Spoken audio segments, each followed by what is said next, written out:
Should I start? Yes. Very good. I'm Ramanathan.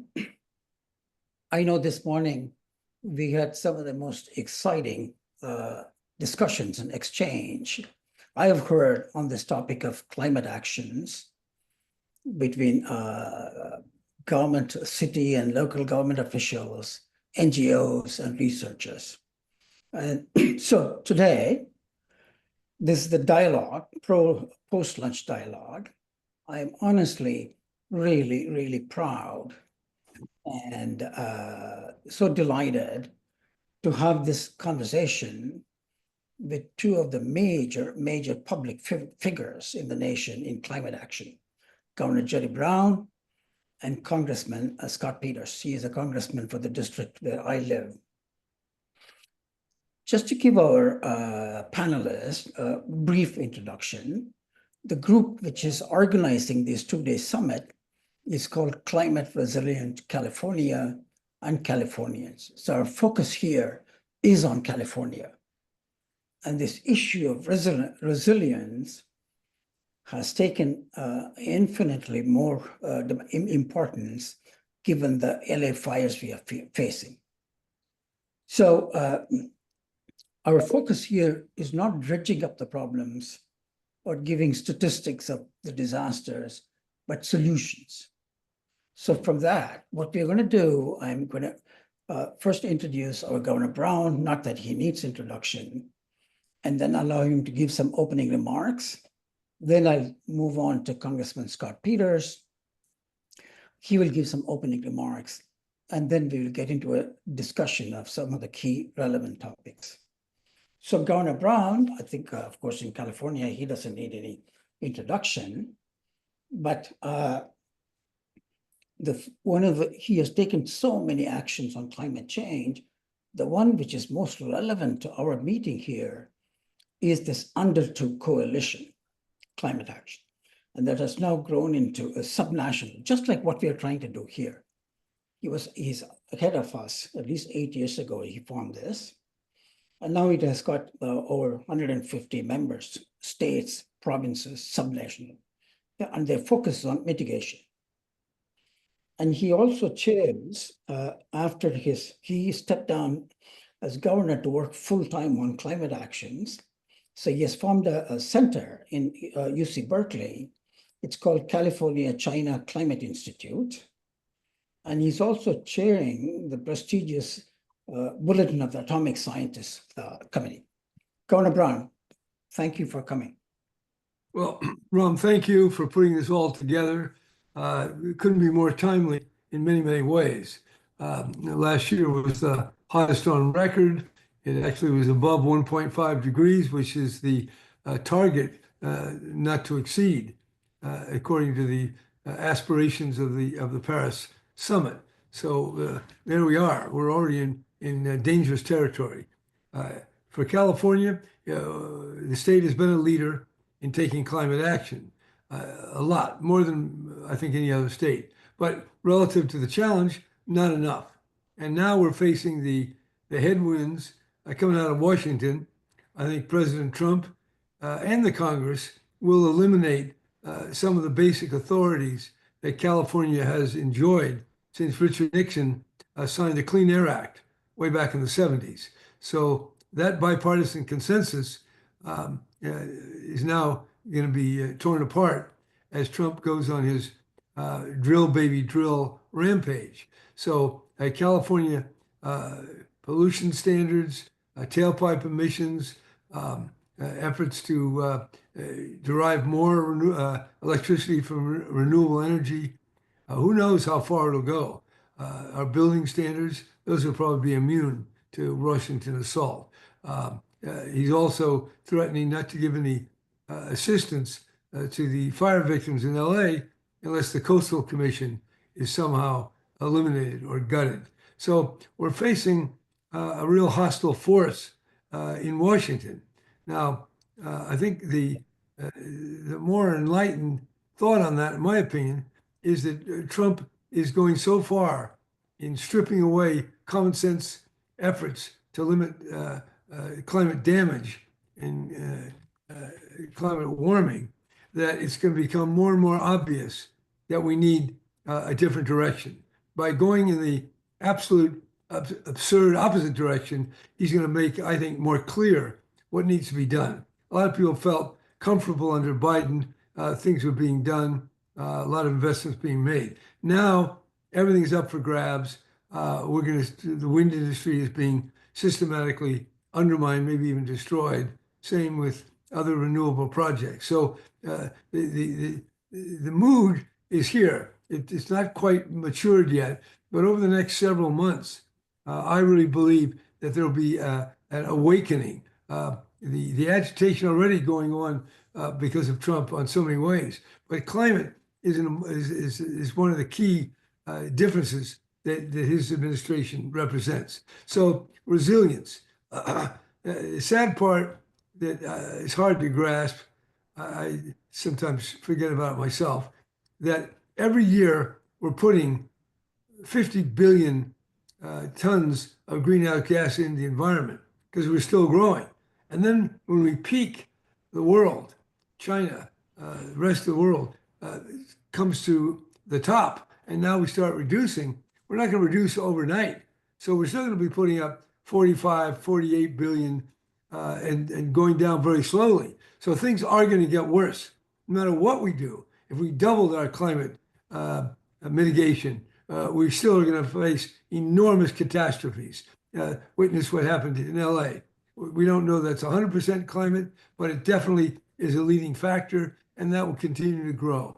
And then, of course, you have flooding, sea level rise. We know what's happened in the past without climate change. So with climate change, disasters will become more frequent. And certainly the flood of 1856, when the flooding of the Feather River, the Sacramento River went from Yuba City down below Modesto. If that happened today, that would be hundreds of billions as well. So we got plenty of disasters around, but the problem with these disasters is, Ram has often said, they're not the highest probability, but they are certainly possible. And if they occur, it's a huge wipeout. So that's what we have to prepare for. The state has the capacity. It's got a couple $100 billion in revenue. The state has a $3 trillion gross domestic product. So the money's there. What has to be generated is the understanding and the political will. And when I'm talking about political will, I mean the governor, the legislature, the courts, the county, the cities, all these leaders. And then, of course, in the private sector, the insurance companies. Property owning will become more and more difficult. There's no doubt about that. And every year there's going to be demands to do something. Well, you can subsidize it to a point, but there's also a role for the insurance companies to play in defensive maneuvers to make your houses, make cities much more fire safe, fireproof. All that costs money. I think we have the money. Now, some of it we got to borrow. We got to have a bond issue on the state ballot. We have bond issues on the county and city ballot. And we also have expenditures. Whether people are ready for a tax, I'm not sure. The sad part is that Trump's and the Congress are going to probably vote a $4 trillion tax cut. And that money, a good part of it could go to climate resilience and climate mitigation. So we're on a precipice. The Bulletin of Atomic Scientists says we're 89 seconds to midnight. At one time it was 17 minutes. And all that metaphor of the clock is trying to wake people up to the danger of this particular moment. And that danger comes from nuclear, but also climate. That's been looked at by the board's scientists. So we are really in a bind here. We need to spend money, but we're not going to spend money unless we understand the problem. And we can't understand it until the political leaders make it more of a priority, despite all these other things that are plenty important. So this is a good conference to bring in people who can do something. So I think the problem is not lack of money, it's the leadership. And leadership by state politicians, local politicians, members of Congress, and corporations, banks and insurance companies, particularly. Now, what do they have to do? Well, they have to find a way to finance a seawall around San Francisco. 10 years ago, it was 5 billion.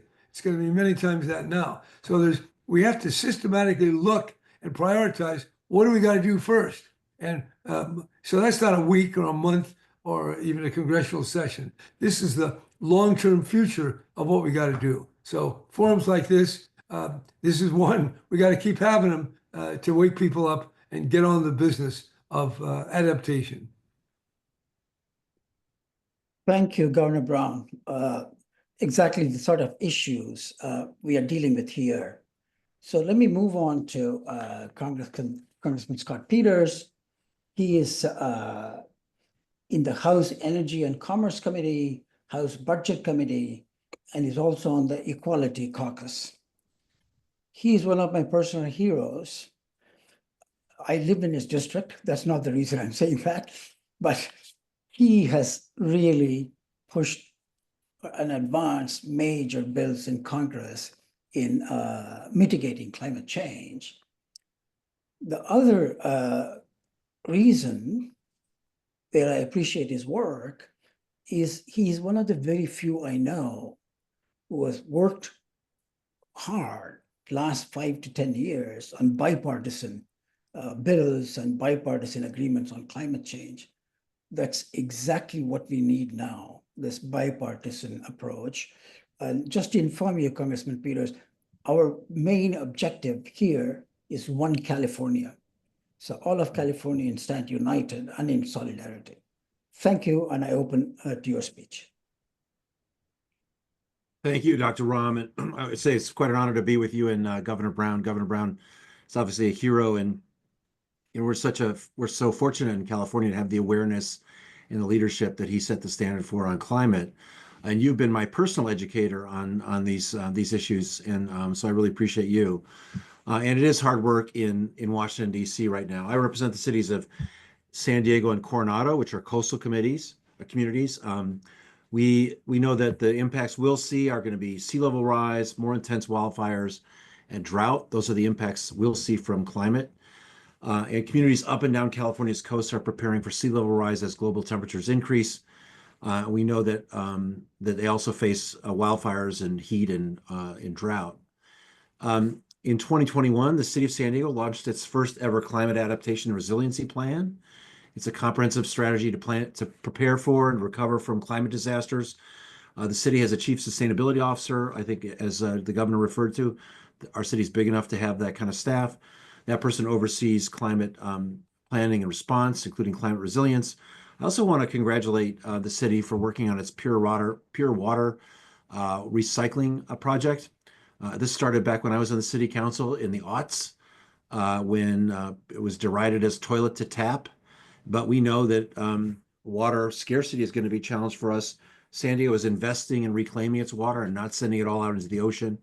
And I think that that's an expensive effort. There's a lot of sacrifice involved, but it's the right thing to do. I also ironically want to say, or maybe surprisingly say, that San Diego Gas and Electric has done really good work on wildfire preparedness and mitigation. We talked about companies. I see a lot of utilities around the country. We all like to complain about ours. SDG&E has really done a lot of really good things. They've used advanced monitoring technologies to detect fire risk, respond. They have trained meteorologists on staff. They're burying transmission lines to underground to minimize the risk of ignition. And they do a lot of vegetation management out of the backcountry. That is good corporate responsibility as well. And I know that since 2006, California's undertaken a number of climate change assessments. The most recent one was released last year. It includes the development and refinement of adaptation and resilience strategy. That's exemplary work. It's the kind of work we should be doing at the federal level in coordination with the state and local partners. You mentioned bipartisanship. The reason I'm interested in bipartisanship is that to get anything passed in Washington, D.C., you need a majority of the Senate and the House, and you need the president's signature. Even in the best of time for Democrats like me, it's rare that we have 60 senators and able to meet the threshold for the filibuster. So you're going to need both parties. So let me talk about a couple things that I think that will be useful and bipartisan that we might have some hope for in Washington. And by the way, studies have found that for every $1 the federal government invests in resilience, we get 6 back. Our military installations in my district and across the world are vulnerable to climate threats, particularly extreme weather and sea level rise. So it is something that we're interested in at a federal level, and working together with California, I think is everyone's benefit. First is the National Coordination on Adaptation and Resilience for Security Act. This is the bill we introduced in the last Congress. We call it, the acronym is NCARS, and it's an adaptation bill, a resiliency bill. It directs the government to develop a clear strategy and forward-looking plan to shore up American resiliency. It would coordinate efforts across federal agencies to promote efficiency in disaster planning, adaptation, and mitigation. Would establish a national adaptation and resilience strategy and implementation plan with the federal, state, local, private sector, and nonprofit partners. It creates interagency and state federal working groups to develop these plans, ensure resilience resources get to communities from a central federal information hub. We're going to introduce this bill again in Congress with Rep. Salazar, a Republican colleague from Florida, along with Senators Murkowski and Coons. We want to focus on improving the implementation and efficiency of existing programs and spending while ensuring that the federal government is working effectively with non-federal partners.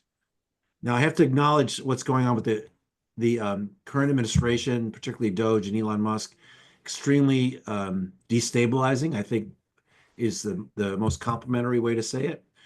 I'm not sure what that leaves us in terms of what procedures are out there. The only thing I would say with some degree of hope is that the people that Trump has appointed to energy, to interior, and to EPA are very conservative. We lost the election, I get that, but they're not the craziest people, and maybe they could see the benefit to working together on climate resilience and adaptation. But I have to also say, they're firing Forest Service employees who maintain our parks and forests. They're firing scientists who work with the Navy to monitor ocean temperatures for climate and national security. We'll know about more about the feasibility of working with Trump as things go by. We want to see whether this passes and they get back to some sort of normalcy, or if this is really a trajectory toward a kind of a crash. Let me say one other update where I do think that we have real chance to pass something, and that is on wildfires. The House just recently passed the Fix Our Forests Act, or FOFA, that I co-authored with the Republican chairman of the Natural Resources Committee, Bruce Westerman.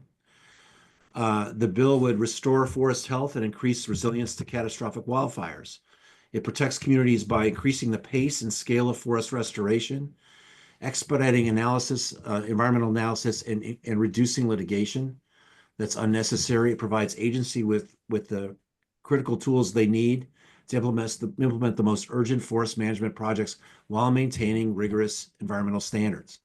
Now, look, this is a bipartisan bill with co-sponsors from both sides of the aisle. We had 64 Democrats vote for it this time. One who voted for it last fall was Nancy Pelosi, Pete Aguilar from Leadership. It has the support of groups like the Nature Conservancy and the Environmental Defense Fund, who helped us write it, the wildland firefighters, the tribes, and Cal Mega Fire. But I have to tell you that, one of our frustrations is the sometimes inactivity on the part of environmental NGOs in Washington who've not engaged in a constructive way, because they will oppose changes to some of the 55-year-old procedural laws, that were drafted a long time ago in a different time. The idea then was to be on defense and to slow down bad decisions.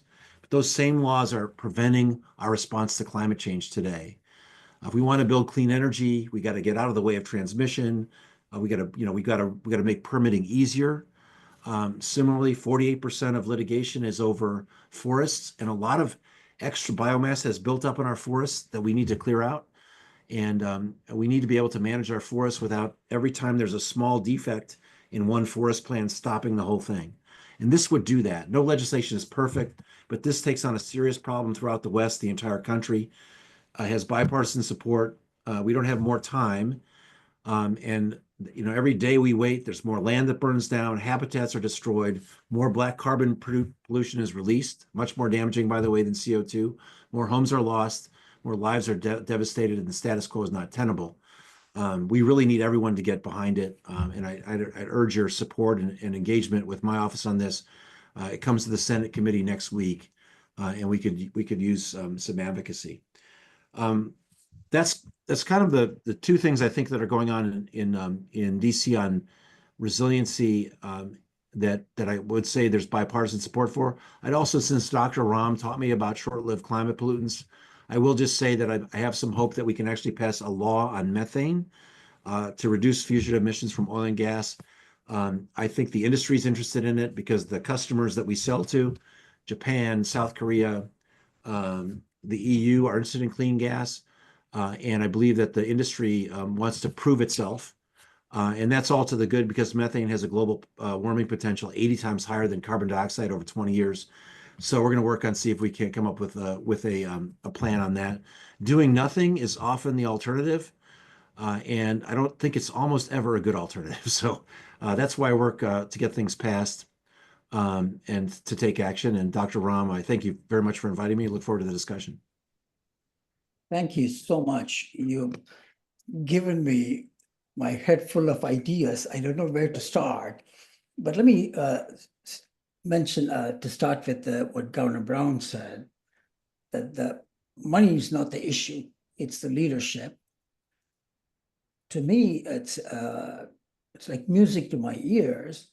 But Governor Brown, what I want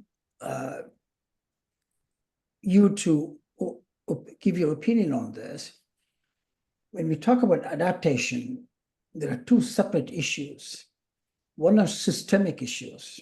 Now, I'll put the sea level rise, or losing water, are all long-term issues, chronic. And then there are acute issues, and you alluded to that, which is low probability, high impact events. This is like Los Angeles fires, right?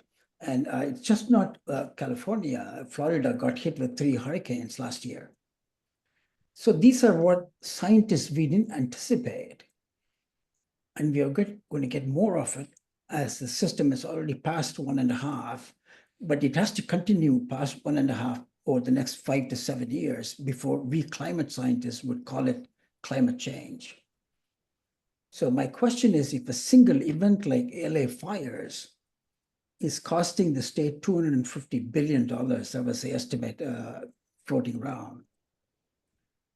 When you say we have the funds available, you are including these extreme events too? Sure. Well, we have funds for whatever we want to do, but then we can't do everything we are doing, or we have to get money with the taxpayer approval. Besides adaptation, that's maybe an obscure word for most people. Disaster is something we all know. We've been dealing with disaster relief. This has been around for a long, long time. So we need to focus on the disasters, fire and flood, sea level rise. We don't even have to talk about that. We got to talk about the impacts. Some beaches are eroding away. Some of the cliffs right near the water are crumbling. So there's a lot of stuff we can do without even getting into the debate about climate. For example, in the Forest Service, they have a lot of vacancies. One person said, I don't know if I can believe it, that they got 30% vacancies. And when they had that Mendocino fire, that was the biggest fire we had in California, over 1 million acres. The National Forest Service, they didn't have the people. They did not have the resources. So right there, we need more money to deal with fires, and we need more money dealing with preventative burning. And as Scott said, we got to deal with some of the legal impediments. So just on regular stuff, without getting into the ideology of climate, we should be able to mobilize people in the face of mounting disasters. Nobody wants to burn to death. Nobody wants to drown. So it's just a matter of mobilizing the marketplace, mobilizing the communication channels and getting this out. The trouble is everybody's got something else to do. The University of California unions are on strike because they've got some of their issues. Well, we got the big overarching issue, which is climate, which is disaster. And we have to have some politicians that can step back from the daily chatter and put these forward. So I think people will get it. And the LA fire is one, and all these fires that we've had in Northern California, and then we're going to have some floods. We know that. So this is spending money, but it's also planning. It's getting preparation. Also in the high schools, the grammar schools, we have to educate people to this new world we're in, and we have to get the Republicans. Bipartisan sounds like you're trying to get Democrats and Republicans. We need Republicans. They've got power, and they're not all crazy. Well, none of them are really crazy. They're just possessed of a belief that is driven by Trump and by the MAGA and those forces, the Tea Party people, and they believe it.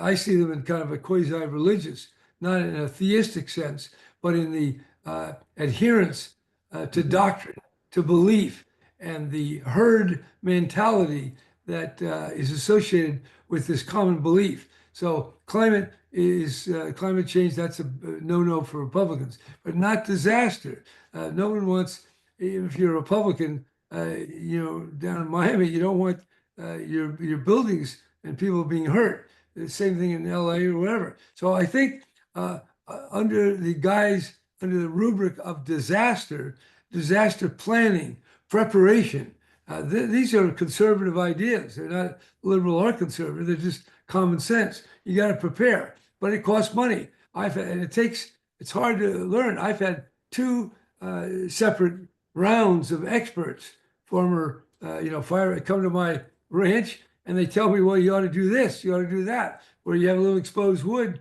they say put on some kind of a metal cover. Oh, my wife says, well, we don't need to do that. That costs, why? So I'm just saying, even at the micro level, it's hard to grasp what we need to do to minimize. Some hasn't happened yet. So it's an exercise in imagination, in salesmanship, and in education, and in, I think, politics in its highest sense. Ram, can I say something about fires too, just to follow up? Exactly. Please go ahead. One of the things if I were governor of California, which I'm not, but I've pitched to the current one, is that the reason you want this FOFA, the Fix Our Forest bill, to pass, is you want the federal government investing in the forests in California. There's two steps to that. One is authorizing it, creating the program, and then one is funding it. I saw a question from Christine Seaman in the chat about how are you going to implement it with the Forest Service laid off? I mean, that's a real issue, right? I don't deny that. I think what Trump and Musk are doing to the government right now is really destructive. And actually, matter of fact, but last year we were actually trying to raise pay for wildland firefighters because we had so many vacancies. We couldn't hire them. We couldn't retain them. This goes in the opposite direction. So totally acknowledging that. Step one is to authorize this and get the program set up, and then we can fight about funding it. But if you're Californian, I think you want the federal government to invest at least in the federal forests. You've also got state forests, you've got private land, but let's welcome California engagement and investment. I think that would be one thing. And just to follow up on Governor Brown, the other point is when you don't have money, that's when you plan. And we have so much planning to do. Planning is the relatively cheap part of this and will help us understand kind of what the task looks like and how much it costs going forward. So now's the time to get at it with Republicans and Democrats and make our plans and be ready. But again, let's get if we can get the federal government committed to working on California's federal forests, we should jump at that opportunity.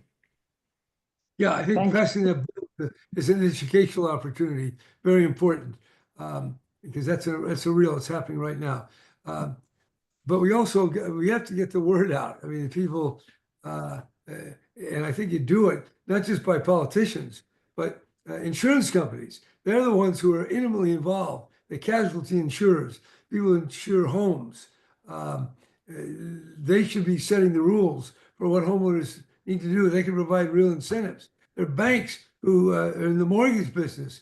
Your mortgage is going to be competing with your insurance. So you got insurance, you got banking, and then you have builders. The builders want to, where are they in all this? Or the apartment owners. They're all affected. They're bottom line. They can move quickly.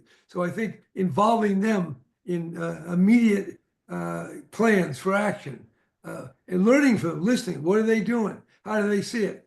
Even there, some of the companies are a little obtuse, they're not really focusing. So it takes initiation. I think there should be a synergy between those in industry that are concerned and those in the government realm that are also concerned. But that's where we need to have conferences to bring it, and meetings. It's step by step. That's the way it goes.